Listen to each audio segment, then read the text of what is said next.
Sir pastor గారు గురప్ప గారు చెప్పండి అయ్యా. ఎలా ఉన్నారు? బాగున్నానన్న చేసేదాన్ని.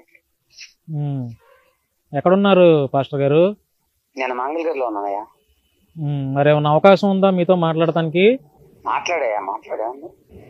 అంటే ఒక ఇంటర్వ్యూ లాంటిది ఏదన్నా ప్లాన్ చేద్దాం పాస్టర్ గారు. దేని విషయమయ్యా?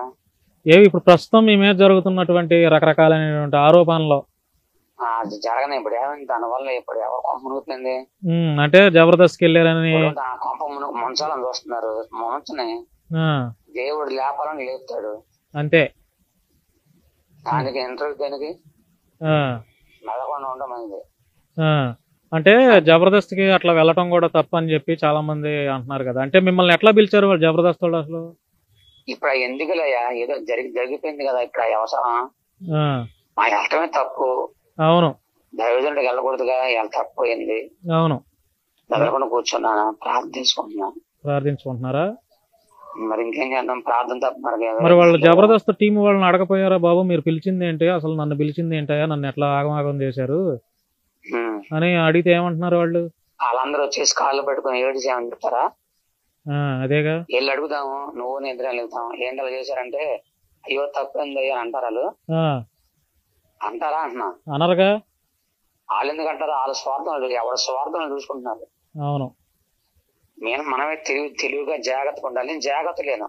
అదేలే పిలిచారని ఏదో నమ్మకంగా వెళ్ళారు. అమాయకత్వాన్ని బట్టి నా దరిద్రం వెంటాడుతుంది. నా అమాయకత్వం ఒకటి, మంచితనం ఒకటి, ఈ రెండు మూడు ఏకమైపోయి అలా జరిగిపోయింది. కోయి కోయి అనే పాటతో ఎంత బ్రహ్మాండమైనటువంటి పేరు తెచ్చుకొని జబర్దస్త్కి వెళ్ళటం ద్వారా పేరు మొత్తం పోయిందని ఒక డిస్కషన్ అయితే జరుగుతుంది. పోతే పోయింది. నా తక్కువ నా పేరు నాకే ఉంది. మీసాల గొరప్ప నమ్ముకున్నాడు నరకానికి పోతాడు. మీసాల గొరప్ప రక్షించిన యేసే నమ్ముకుంటే పరలోకం అవుతాడు. అంతే. మీసాల గొరప్ప మీద ఆధారపడిందా క్రైస్తత్వం? కాదుగా. ఆడొక్కడి మీద ఆధారపడిందా? మీసాల గొరప్పను మనిషాడు. అంతే, ఒక మనిషే కదా. దేవుడేం కాదుగా. పైనుంచి ఊరు పడలేదు కదా. ఇప్పుడు ఎట్లా మనం పడిపోయి అంతమంది ఉన్నారు. నీతి మందుడు ఇరుసార్లు పని లేపేవాడు ఆయన. లేపుతాడు, ఏదో టైం లేపుతాడు. లేకుండా ఉన్నాడు కదా. నా నీతి, నా నిజాయితీ, నా యథార్థత, నీ భక్తి నాకు ధైర్యం పడుతుందని చెప్పాడు దేవుడు. అలా సాగిపోతున్నా అంతే. చాలేదో పేరు పోయింది, పోతే పోయినాయి. మంచి పేరు పోతే ఎందుకు తీయాలంటే మనుషులు ఎన్నని అనుకొని అమౌంట్ చేసుకొని నేను మాత్రం నా ప్రభు దగ్గర ఆధారపడి ఉన్నా. అంతే, ఆయన దగ్గరే ఏదన్నా తప్పు చేసినా కూడా ఆయన మీ ప్రభు దగ్గరే సారీ చెప్తారు. మీరు ఏదైనా తప్పు చేసినా మీ ప్రభు దగ్గరే సారీ చెప్పేస్తారు. మా ప్రభువా? అదే ప్రభు దగ్గర. మరి ఎవరి దగ్గర చెప్పాలి? అంతేగా. ఎవరని చెప్తే ఆదరిస్తారా లేదా ఓదరుస్తారా? ఇప్పుడు జరిగిన సంఘటనలు వేరే జరిగినాయి. దాని వల్ల ఎవడ కొమ్మ మునిగిపోలా, ఎవడ అన్యాయం వల్ల నష్టపోయింది నేను. నష్టపోయినోడు కాబట్టి నేనే నా ప్రభు దగ్గర చెప్పుకుంటే ఆయన నన్ను ఓదారుస్తాడు, ఆయన నన్ను చేపట్టు లేవదేస్తాడు. మనుషులు ఏమన్నా పైకి లేవదేస్తారా? లేవే ఉన్నారా? అది కరెక్టేలే. ఇప్పుడు ఇప్పుడు ఫైనల్ గా ఏం లేదు చెప్పాల్సింది మీరు. ఏం చెప్పాలి నాన్న? ఏం చెప్పాలి చెప్పు. ఏం చెప్పాలి? నేను చెప్పాల్సిందేమో నా దేవుడితో చెప్పుకోవాలి. మనుషుల దగ్గర చెప్పుకొని పాడైపోయేవాడు నేను. ఈ మీడియాకి వెళ్ళి అటు వెళ్ళి ఇటు వెళ్ళి గంతులేస్తా ఆహో ఓహో అని అనటం వలన ఓహో ఇదైతే పెద్ద బాగుందని చెప్పేసి ఎవరు చెప్పినా, ఇంట్లో తెల్లని చెప్పినా, పిల్లలు చెప్పినా, కొంతమంది దైవజనులు చెప్పినా వినకుండా నా పొగరు, నా అహంకారం అలాగే వెళ్ళి అలా తెచ్చుకున్నా. ఇప్పుడు అవన్నీ వదులుకున్నాను, మెదలకుండా ప్రాణం చేసుకున్నా. దీని అంతటికి పరిష్కారం అంతా నా దేవుడే. అంతే. ఏది చేయాలని ఆయన చేయాలి, కానీ మనిషి ఎవడు చేయలేడు. 1,00,000 మంది రాని నన్ను తిట్టుకొని వాళ్ళు పెద్ద నీతి మంతులు అయినట్టు తిట్టనే పర్లేదు. వాళ్ళు నన్ను తిట్టే వాళ్ళందరూ నీతి మంతులు కదా, చాలా యథార్థవంతులు. కానీ న్యాయాధిపతి ఉన్నాడు, నా పక్ష న్యాయాధిపతి ఉన్నాడు, ఆయన చూసుకుంటాడు. కానీ ఇది కూడా నా మంచి కోసం వచ్చింది. ఎందుకంటే ఒకప్పుడు ఈ మీటింగ్ల వల్ల, ఈ బిజీ వల్ల ప్రార్థనలు తక్కువ. ఒకప్పుడు మంచి ప్రార్థనా పరుడు నేను. గొప్ప ప్రార్థన చేసేవాడిని. ఈ మీటింగ్లు ఎక్కువైపోవడం వల్ల ప్రార్థన తక్కువైపోయా,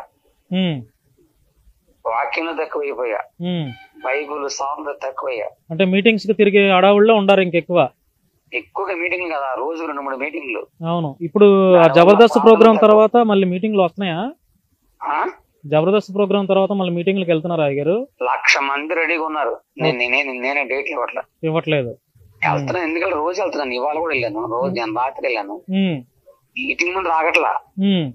నిజమైన యథార్థమైన నీతి మంతులైన దైవజనులు 1,00,000 మంది అనుకుని వాళ్ళు పిలుస్తూనే ఉన్నారు, వెళ్తూనే ఉన్నా, వాకింగ్ చెప్తున్నా, వస్తూనే ఉన్నా. కానీ అలాగా ఇప్పుడు కొద్దిగా నేను ప్రార్థనలో గడపాలి. ప్రార్థనలో గడపాలి అంతే.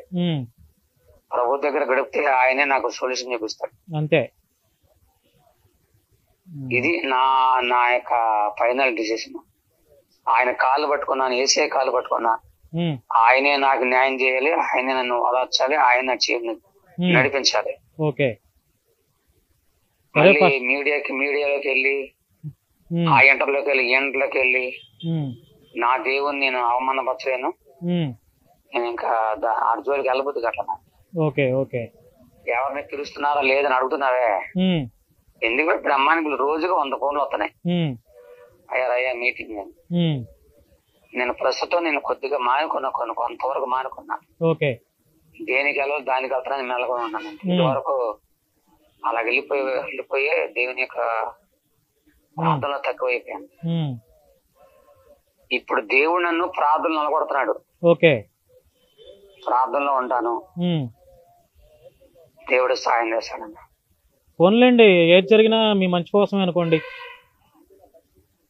నా దేవుడు చేస్తాడు. పడిపోయినోడు ఇప్పుడు మనుషులే తొక్కేస్తారు, కానీ దేవుడు తొక్కాడు కదయ్యా.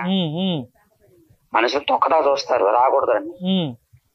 కానీ దేవుడు తప్పైన కుమారుడు తిరిగి వస్తే సోదరుడే అంగీకరించాలి. కానీ తండ్రి ప్రేమ మేరు. లోకంలో అందరూ అంగీకరించలేదు, కానీ తండ్రి ప్రేమ ఎదురు చూశాడు. తండ్రి ప్రేమ ఎదురు చూశాడు. గలతీ 6వ అధ్యాయం 1 నుంచి చూస్తే, సాత్వికమైన మనసుతో ప్రతి ఒకవేళ ఎవడం తప్పితే సాత్వికమైన మనసుతో సేవకులు చేరవేసి వాదాల్చి ఆయన మళ్ళీ క్రీస్తులో నిలబెట్టాలంట. నిలబెట్టాలి ఎవరున్నారు? అందరూ పడకూడదు చూస్తుంది.